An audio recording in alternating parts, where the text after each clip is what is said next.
Na obisku.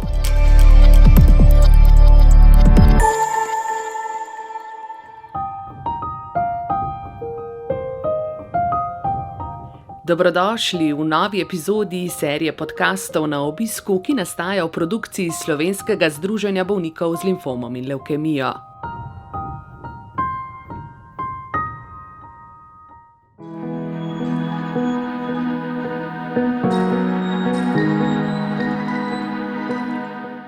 Pozdravljeni v novi epizodi podkasta Na obisku. Na prvi obisk v letu 2022 smo povabili docentko doktorico Nino Kovačevič, specialistko ginekologije in porodništva z oddelka za ginekološko onkologijo na Onkološkem inštitutu Ljubljana.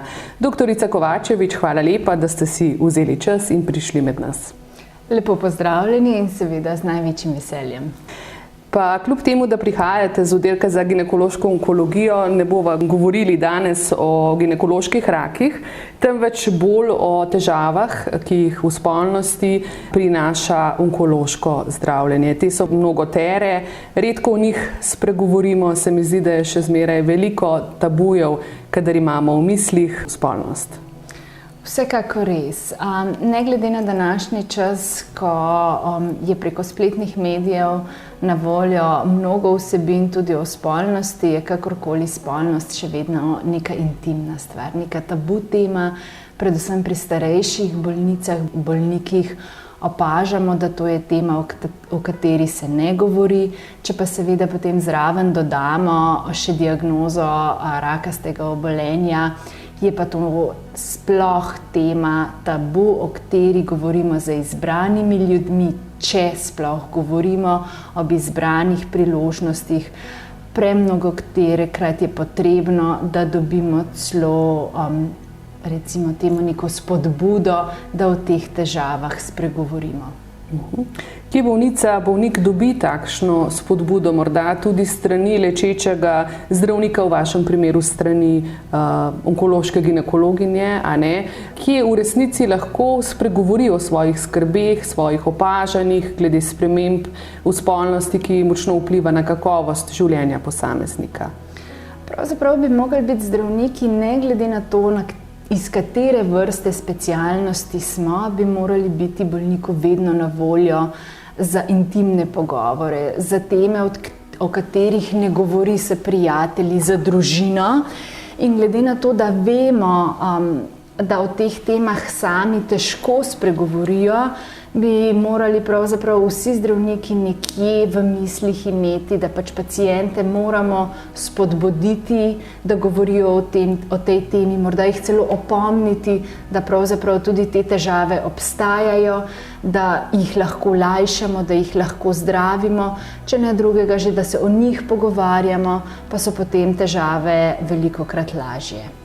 Doktorica Kovačevič, katere so tiste najpogostejše težave, v katerih vam povedo bolnice, bolniki na onkološkem zdravljenju, ali pa tudi ne povedo, pa vi veste, da onkološko zdravljenje lahko take težave povzroča? Pravzaprav bomo težko govorili o najpogostejši. Namreč težave povezane s spolnostjo, povezane z ženskimi spolnimi organi, so vezane na tip raka, kje se rak pojavi, za kakšno obliko raka gre, kako razširjen je. Po drugi strani so potem težave naprej tudi povezane z načinom zdravljenja. Tako da brez nadaljnega večji vpliv imajo raki, ki se pojavijo v medenici, tako pri ženskah kot pri moških. Večji vpliv imajo raki recimo na dojkah, ki so kot del ženstvenosti. Vemo, da ženske dojemajo dojke tudi kot del spolnosti, kot del ženstvenosti. Vsekakor imajo tudi tukaj vpliv na splošno pravzaprav onkološka diagnoza, ki nekako spremeni samo podobo, spremeni pogled na spolnost. Ob postavitvi onkološke diagnoze se spremenijo čustva. Tukaj nastopi tesnoba, onkološko zdravljenje se seboj prinese težave v smislu slabosti, utrujenosti, izgube las, vpliva na telesno težo in to vse lahko daje občutek neprivlačnosti, kar brez nadaljnega vse potem vpliva naprej tudi na spolnost. Tako da težave se pojavljajo potem za dosego orgazma, težave z bolečimi spolnimi odnosi, manj je energije za seks oziroma za spolni odnos, zmanjša se libido oziroma želja po spolnosti. Potem so seveda tudi čisto organski vzroki, ko je recimo nožnica zožena, ko se pojavi suha nožnica. Pri moških seveda pa tukaj gre potem za različne oblike orgazmov, ki so brez ejakulacije, moški težje dosežejo orgazem, erektilne disfunkcije in pa zopet izguba zanimanja za spolnost, boleči spolni odnosi in tako. Tako da specifično, da bi eno težavo izpostavila, jo ne morem. Gre za skupek težav. Dobro, zagotovo, predvsem, ko imamo v mislih mlajše bolnice, ti, ki so še v rodni dobi, ki načrtujejo družino, je zelo pomemben vpliv kemoterapevtskega zdravljenja na njihove jajčnike. Doktorica Kovačevič, kaj se dogaja z našimi jajčniki, ko se organizem zdravi s kemoterapijo in kako ohraniti tudi možnost reprodukcije, da nekoč, morda čez 5-10 let lahko zasnujemo družino? Zdaj se pravi, kemoterapija ponavadi žensko postavi v menopavzo, kar pomeni, da njeni jajčniki prenehajo izločati ženske spolne hormone, to sta estrogen in progesteron, in se pravi, ko preneha izločanje teh dveh hormonov, je ženska v menopavzi. Vemo, ko ženska je pač v menopavzi, nima menstruacije in pojavijo se težave, ki smo jih ponavadi navajeni slišati od naših babic, od naših mam, da tukaj se pravi se pojavi potem suha nožnica, motnje razpoloženja, zmanjšan libido in seveda, ker ni menstruacij, ker ni spolnih hormonov, nastopi tudi neplodnost, kar je brez nadaljnega velika težava pri mladih ženskah. Tako da, če vemo, da bo potrebno, da bo ženska zdravljena s kemoterapijo, potem obstaja možnost shranjevanja zarodnih celic oziroma spolnih celic. Sodelujemo skupaj s kliničnim oddelkom za reprodukcijo in jih napotimo k ginekologom, ki se ukvarjajo z reproduktivno medicino in lahko se prav shranimo jajčne celice, da lahko potem po koncu zdravljenja, onkološkega zdravljenja, ženska zanosi s svojo jajčno celico. Tako, če je seveda čas, da se jo spodbudi, stimulira. Brez nadaljnega, seveda, starost tukaj ima pomembno vlogo.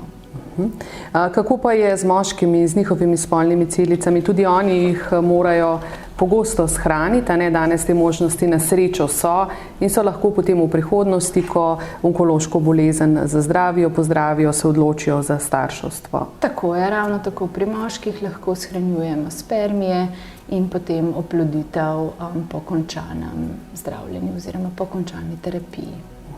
Omenili ste že težave tudi pri moških, da ne bova govorili samo o ženskah, rekli ste slabša zmožnost za spolni odnos, pa tudi težave z izlivi takšne in drugačne. Se mi zdi včasih, da se moški pa o teh stvarih še težje pogovarjajo oziroma še težje morda poiščejo pomoč. Na kakšen način lahko jim pomagate? Pravzaprav tukaj ginekologi morda nismo čisto pravi naslov, ponavadi se obrnejo na urologe. To zopet je, se pravi, večja verjetnost zapletov oziroma težav v spolnosti pri tistih moških, ki imajo raka, se pravi v medenici, tukaj je recimo rak sečnega mehurja, kolona, rektuma, rak prostate.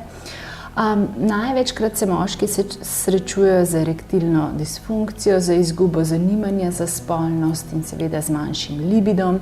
Ravno tako so tudi pri njih prisotni boleči spolni odnosi. Ravno tako kot ženska se tudi moški lahko počuti manj privlačnega, ima manj energije za seks, težje dosežejo orgazem oziroma imajo orgazem brez ejakulacije semena. Vsekakor pa težave so odvisne, kot sva že omenili, od načina zdravljenja. Ali gre tukaj za kirurško zdravljenje, radioterapijo, kemoterapijo, hormonsko terapijo, recimo, kjer zmanjšamo koncentracijo moškega spolnega hormona testosterona. Moramo pa vsekakor imeti v mislih, da določeni vplivi terapije so trajni, določeni pa po koncu zdravljenja tudi spontano izvenijo. Tu sem vas pa pozabila spodbuditi, ko sva govorili o kemoterapevtskem zdravljenju žensk. Tudi tam so te menopavze lahko trajne, lahko pa samo trajajo krajši čas, pa se potem hormonsko stanje nazaj vzpostavi. Tako je. Ni nujno, se pravi, da je menopavza oziroma prenehanje delovanja jajčnikov trajno. Lahko po prenehanju zdravljenja se delovanje jajčnikov vzpostavi in se pravi, ko se pričneta tvoriti hormona estrogen in progesteron, se menstruacijski ciklus povrne in v bistvu ženska izstopi iz tako imenovane menopavze. Kaj pa hormonsko zdravljenje in potem ta posledična menopavza, recimo pri raku dojk in podobno? Hormonsko zdravljenje je pravzaprav blokada delovanja jajčnikov, kar ravno tako pomeni, da v bistvu ni izločanja estrogena, ni izločanja progesterona iz jajčnika in pravzaprav vse te težave nastanejo zaradi pomanjkanja estrogenov. S tem se pravi, predvsem je to vpliv, ki ga ženske največkrat občutijo na nožnico. Zmanjšana je elastičnost nožnice, nožnica se lahko skrajša, bolj suha je, kar seveda s seboj potem prinese boleče spolne odnose, pekoč občutek v nožnici, lahko je neki izcedek, krvav izcedek iz nožnice. Ker so boleči spolni odnosi, so dostikrat neprijetni in seveda posledično se zmanjša tudi zanimanje za spolnost. Res pa je, da menopavzne težave oziroma težave zaradi pomanjkanja estrogena niso vezane samo na nožnico, ne. Prisotno je ravno tako nočno potenje, oblivanje, valunge, motnje spanja, motnje koncentracije. Ravno tako se pravzaprav pojavljajo psihološke spremembe v smislu razdražljivosti, neke nerazpoloženosti, tesnobe, depresije. Pa prej, ko smo govorili pravzaprav o organskih vplivih, ne, na suho nožnico, ta pomanjkanje estrogena vpliva seveda tudi na medenično dno, ki rata oslabljeno, ravno tako vpliva na mehur, sečnico in na splošno na spolno funkcijo. Tako da gre pravzaprav za neko celostno zgodbo, ne, ki ga pač ima vpliv pomanjkanja estrogenov. Celostno zgodbo, na katero se ženska običajno v času, ko se pripravlja na menopavzo, v resnici nekako pripravlja tudi na te spremembe. Če pride pa rak in zdravljenje raka, je pa to lahko precej hitro se zgodi in se ženska ne more na to pripraviti. Verjetno so potem te posledice zanjo še težje ali pa nič morda v primerjavi z rakom samim, ne vem. Tako je, ne? Če gre za nek naraven nastop menopavze, ponavadi telo postopoma prične zmanjševati funkcijo jajčnikov in preko leta, dveh ali celo več telo nastopi v menopavzo. Z zdravljenjem se pa to pravzaprav zgodi čez noč. Lahko bi rekli, kot bi odrezal, ni več estrogenov in seveda ženske potem tudi to bistveno bolj aktivno občutijo. Zdaj omenjali ste večkrat to suho nožnico, boleče spolne odnose in tako naprej.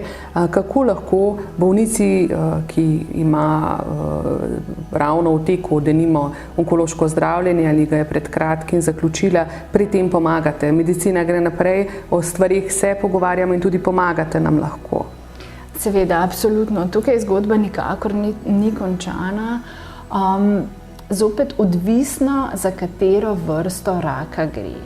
Glede na to, da pač suha nožnica in težave povezane s suho nožnico nastanejo zaradi pomanjkanja hormona estrogena, je najbolj učinkovita terapija nadomeščanje hormonov, se pravi hormonsko nadomestno zdravljenje. Tukaj nadomeščamo tako estrogene kot progesterone. Progesteron iz vidika, da zaščitimo maternico oziroma maternično sluznico. Vendar žal vse oblike raka ne dovoljujemo, da mi v telo vnašamo hormone, se pravi v obliki hormonskega nadomestnega zdravljenja, vendar tudi če tega ne smemo vnašati, se pravi zgodba še ni končana. Obstajajo tako imenovani nefarmakološki prijemi, kjer lahko zmanjšamo oziroma omilimo težave, ki so povezane s suho nožnico. Tukaj brez nadaljnjega gre omeniti, da nimamo instant recepta, da neka stvar 100% pomaga, v enem tednu bo vse rešeno. Jaz dostikrat rečem, kar pomaga eni ženski, ni nujno, da bo pomagalo drugi ženski. In ko posameznica najde stvar, zdravilo, zgodbo, ki jo olajša te težave, povezane z suho nožnico, ne vsekakor pri tem vztraja. Zdaj, imamo možnosti, se pravi vlažilce v nožnice, ki v obliki gelov ženske vnašajo, se pravi vlažilce v nožnico in delujejo na daljše obdobje. Imamo možnost lubrikantov, spet ponavadi v obliki gelov, ki jih ženska nanese na zunanje spolovilo in pa v nožnico ponavadi nekaj minut pred spolnim odnosom. Tukaj brez nadaljnjega moramo omeniti, da redni spolni odnosi so pomembni, ne? Da izogibanje spolnosti ne bo rešilo težave. Namreč pri spolnem aktu se nožnica kakorkoli bolj navlaži, je bolj prekrvavljena in to spodbudi celice, ki izločajo sluz v nožnico, da so bolj aktivne. Tako da vsekakor priporočamo spolne odnose in nikakor ne se jim izogibati. Potem v nadaljevanju imamo vaje oziroma tehnike za sproščanje mišic medeničnega dna. Vemo, oziroma lahko si predstavljamo, da zategnjene mišice še dodatno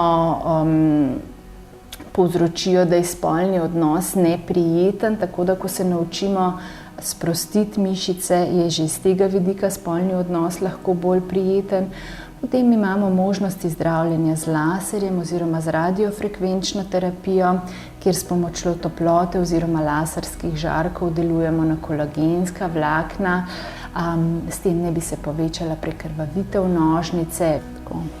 Pri hematonkoloških bolnikih je vedno velika skrb in pozornost usmerjena k preprečevanju okužb zaradi nevtropenij, ki se pojavljajo kot posledica zdravljenja med zdravljenjem. Kako je z varnostjo spolnosti med zdravljenjem? Je ta sploh recimo dovoljena, kadar gre za tako naporno zdravljenje, kot je zdravljenje limfoma in levkemije lahko, ali je bolje to odložiti? Jaz bi rekla, da v osnovi tukaj glavno besedo ima internist onkolog. Tako da to je brez nadaljnjega individualno vprašanje namenjeno internistu onkologu. Ampak če stvar malo posplošiva, je, kar se tiče kemoterapije in spolnosti, načeloma pravilo, dokler obstaja želja po spolnosti, po spolnem aktu, potem je spolnost dovoljena. Res pa je, da je to odvisno od kemoterapije. Kot ste že omenila, vsaka kemoterapija ima svoje stranske učinke.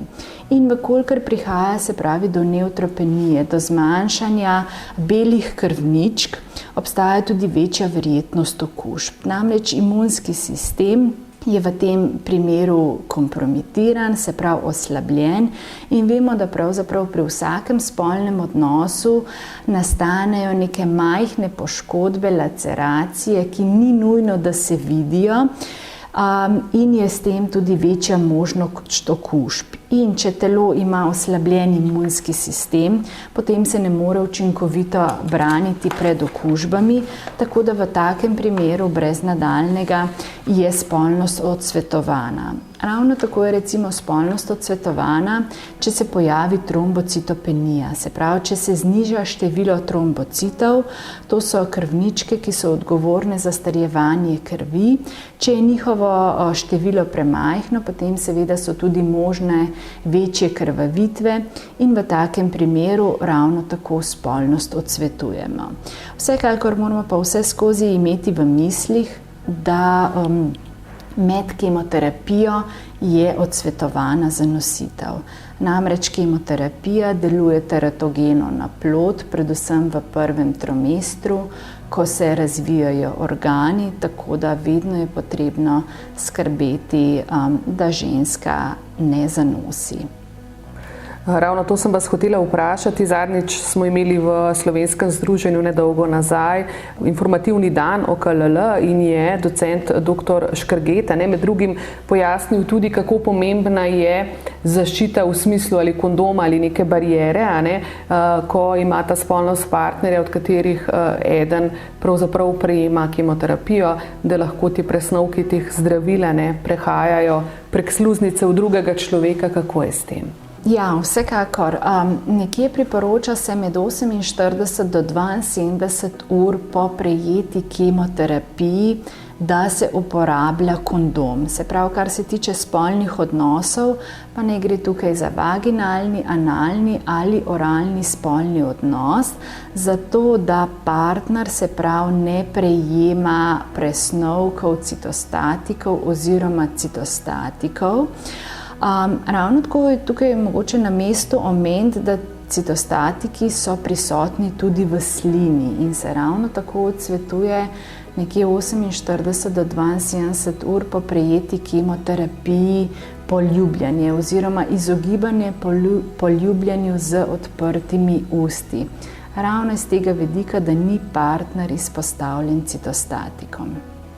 Zopet je pa tukaj na mestu, da poudarva, da je potrebno paziti, da ženska ne zanosi. Ko mi to govorite, vedno znova dobimo občutek, da tako malo o tem govorimo, da teh zelo pomembnih informacij morda ali ne slišimo, ali nam niso pojasnjene, ne pomislimo na nje. Tako je. Kar je velika škoda. Lahko pravzaprav tudi škodljivo. Nevarno, tako. Torej ne se poljubljati z odprtimi usti, s prenosom sline 48 ur po prejeti kemoterapiji. Tako je, vsekakor tudi uporaba kondoma, ne glede na to, za katero obliko spolnega odnosa gre. Dobro, kaj pa obsevanje? Brez nadaljnega radioterapija ravno tako ima vpliv, predvsem vpliv, kadar gre za obsevanje v področju medenice. Namreč tukaj je potem poškodba jajčnikov in zopet sva na stanju, ko pride do pomanjkanja estrogenov, se pravi hormona estrogena, ko ženska gre v menopavzo. Ravno tako radioterapija povzroča poškodbo tkiva, poškodbo vagine, kar pripelje do vnetja nožnice. Nožnica je občutljiva, neprijetna je penetracija, se pravi spolni odnos v takem momentu je neprijeten. Stena nožnice se zadebeli, posledično seveda je manj elastična, je manj prožna, nožnica se lahko skrajša ali zoža, kar seveda s seboj potem prinese boleče spolne odnose. Nožnice lahko zakrvavi, pojavijo se zopet lahko male raztrganinice, ki zabrazgotinijo in to je vse manj kvalitetno tkivo, ki seveda posledično tudi izloča manj sluzi in sva zopet pri težavah povezanih s suho nožnico. Tak pravzaprav krog, zdravljenje, težave, če v njih ne povemo, ne moremo v bistvu najti ustrezne pomoči, pa bi nam ta pomoč lahko pomagala, recimo kakovostni spolnosti, ko bi bili na njo pripravljeni in bi na ta način krepili tudi svoje psihofizično zdravje. Brez nadaljnega ne. Vsekakor pa se moramo zavedati, da pravzaprav spolnost ni sam spolni akt, ni samo seks. med zdravljenjem, med onkološkim zdravljenjem, spolnost je dovoljena, je priporočljiva, dokler zanjo obstaja zanimanje, dokler je zanjo energija in se ob tem dobro počutimo. Ampak zraven moramo pa pomisliti tudi na objeme, na držanje za roke, na poljube, na crkljanje, da pravzaprav partnerju damo občutek ljubljenosti, pripadnosti, morda neke tolažbe, nežnosti. In pravzaprav že s tem lahko zelo veliko naredimo za samo spolnost, za sam odnos, neko intimo, ki mora obstajati med obema partnerjema. Ravno vse to, kar ste našteli, je pa najbrž bistvo intime med partnerjema. Ne? Brez nadaljnega. Doktorica Nina Kovačevič, najlepša hvala za ta zelo, zelo zanimiv pogovor. Najlepša hvala za vabilo.